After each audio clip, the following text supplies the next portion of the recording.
Okay, our lecture for Chapter 9 is going to be about rotating objects and rigid bodies. We're going to actually be talking about things that we're already familiar with, position, velocity, and acceleration. However, now we're going to be doing them in an angular sense.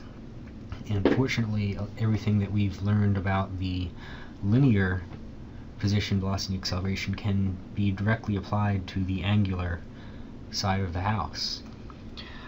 Much like we looked at how position and velocity changed with constant acceleration, we're going to do the same for the angular sense, and we will be able to relate the linear velocity and the linear acceleration to everything that we're talking about with rotation. The new concept for this chapter is going to be looking at this thing called the moment of inertia and now rotational kinetic energy, and we'll finish off by talking about how to calculate the moment of inertia. It turns out that rotating things are everywhere in our life. Wind turbines, CDs, Ferris wheels, so on and so forth. In the real world, however, rotations can be a little bit more complicated. There's some stretching, twisting, wobbling, so on and so forth. However, for this class, stick to the perfectly simple, and we'll talk about rotating bodies that are perfectly rigid, they're not bending, they're not wobbling, and so on and so forth. So let's take a look at angular coordinate systems. If we consider a car speedometer, which is what the book uses, although if anyone's actually driven a real car, you know that it actually starts on the left and works its way to the right, but putting that part aside, if we wanted to describe the tip of the needle as it rotates up about this axis right here, we know that point P might start over here. At some later time it's going to be there. At some later time it's going to be there. If we wanted to describe that with the traditional xy coordinate system, then here we would have 0x, or some x position, and then 0y, and here we have less x but more y, and here we have all y and no x. So you can see that if we wanted to describe this position using the traditional xy coordinate system, that both x and y would be changing as the needle moves from one side to the other. It makes a lot more sense to have a coordinate system in which only one thing is changing. In this case, we know that point P is always going to be some distance or some radius away from the origin here. That radius is going to be the same regardless of where this needle is pointing at. So that radius will always be the same. What is changing here is the angle. In this case it's from the x-axis. That angle is going to be a changing quantity. So if we define our angular coordinate systems about a fixed axis, right here, this 0 guy, then we have a radius that is unchanging and now an angle that is changing. It makes these types of problems much simpler when we look at rotational problems. So when we're talking about our angular position, we actually are going to not be doing this in the more familiar degrees, but we're actually going to be doing it in radians. The reason for that is because radians is actually going to be a unitless measure of angle, and when we're doing conversions for velocity and so on and so forth, we don't want to have the angle of degrees just kind of hanging around in the problem. You may remember from your math class the old S is equal to R theta, standing room only, is what I was taught.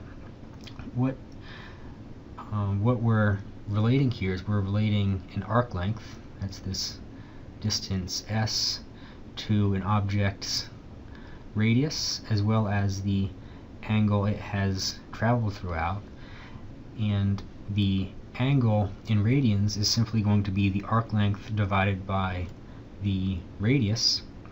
We'll typically see the unit radian written.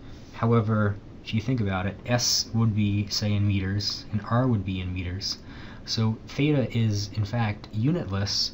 We write radians occasionally, just simply to remind us that we're not working in degrees, but we don't really have to write radians at all because there is no unit there.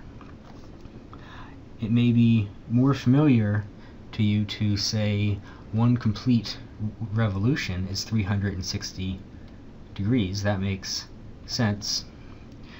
This is also going to be equal to 2 pi radians. So you may get a problem that's giving you something in revolutions per minute, or RPM. We can simply convert that, knowing the relationship between one revolution being 360 degrees, into 2 pi radians. Much like we could have linear displacements, we talked about how position can change. We can also have angular displacements, so a change in angle. If we consider the speedometer at this point here, and later it has rotated through some second angle, then we write the change in the angle simply as the theta 2 minus theta 1. If this occurs over some period of time, much like we had a changing position divided by changing time giving a linear velocity, the average velocity is simply going to be the change in angular displacement over time. One thing that the book does is you can kind of see this z subscript right there, where typically we would see x's and y's before. What that really means is that is the axis at which the rotation occurs about. So looking at our xy diagram right here, the z-axis, you can kind of just pretend that it's coming straight up out of the page. My drawing doesn't really do it justice, but that is the axis at which the rotation is occurring about. If we take the limit of as the delta time approaches 0 and look at our angular velocity, then those deltas simply become a derivative, giving us the instantaneous angular velocity. I will also say that if theta is going to be in radians, then the time is going to be in seconds, and so the unit of angular velocity is going to be radians per second. And just a note, it may be counterintuitive, but for anything that is rotating, we typically call counterclockwise to be positive, and clockwise is going to be negative. That's just a notation thing that pretty much everyone does when we're talking about things that are rotating. Counterclockwise being positive, clockwise being negative. So angular velocity is also a vector. I forgot to mention that on the last page. And again, the symbol for it right here is this Greek symbol, which is omega. We saw that one on the last page. And it turns out that if we want to find the direction of the angular velocity vector, what we have to do is we have to look at our angular velocity, and we take our right hand and we curl our fingers in the same direction as the angular velocity, and we simply stick our thumb out. The direction of our thumb is going to give us the direction of the angular velocity, which is again the axis which the motion is rotating about. For this cog over here that's rotating in this direction, you can kind of see that the only way to curl your fingers around that is to invert your hand, so that way you can curl your fingers in that direction and your thumb points in the downward direction. When I talked about clockwise and counterclockwise being positive and negative, here we can kind of see that if we take our fingers and we curl them like that, then omega is going to point up, and this is in the positive z direction. For this one over here, it's actually pointing in the negative z direction here. looking at angular acceleration, everything we know about linear acceleration can directly apply. If we have some angular velocity at one point and then an object starts spinning with a different, probably let's just say larger, angular velocity, then the average change in that angular position is going over some time is going to give us this angular acceleration. See the Greek symbol alpha here, it's not just an A. This guy is going to have units of radians per second squared. And again, if we take the limit as delta t approaches 0, then we get the instantaneous angular acceleration, which is going to be the derivative of angular velocity with respect to time, or also the second derivative of position with respect to time. Thinking about angular acceleration as a vector, it's also going to be along the z-axis, as is the as will be the angular velocity, and we just have to simply ask ourselves, is my omega vector getting larger and larger and larger? If so, then I know that my angular acceleration is going to be in the same direction as my angular velocity. Or is my angular velocity getting smaller and smaller and smaller? In that case, then the angular acceleration is simply going to be in the opposite direction, also, but still in the z-axis. So we know that we can relate a lot of the things we know about linear motion to angular motion, and it actually turns out that if we look at our kinematic equations for linear motion, linear accelerations, and right next to them we write the fixed axis rotation equations, then these, for a constant acceleration, these are actually very, very similar. Here we have our linear acceleration, here we have our angular. Our velocities turn into omegas, our a's turn into alphas, and our positions change into angles. However, aside from these differences, these equations are pretty much identical, so you're already familiar with using these guys quite a bit.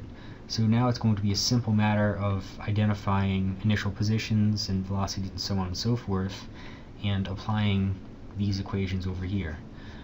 Very important set of equations to have in your notes. It turns out that we can relate what we know in the linear sense to the angular sense. We can say that the linear speed is going to be equal to the radius multiplied by the angular speed. The book gives you a derivation for this, but I'll spare you the gory details unless you're morbidly curious, in which you can look. And we know that an object that is undergoing circular motion is going to have a radial component of its acceleration inwards to the center of the circle, but if it's speeding up, it's also going to have a tangential component of that. We can write the tangential component to be related to the linear tangential component related to the angular component right there. And we're already familiar with the centripetal acceleration relating the acceleration to the linear velocity. Here we can relate it to the angular velocity, and there's a typo on the slide which I've already fixed in your notes.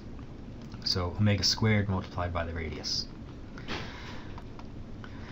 So this is a very important slide because you may not particularly know an object's, let's just say, angular velocity, but the book will tell you a linear speed and a radius, and you need to be able to figure out what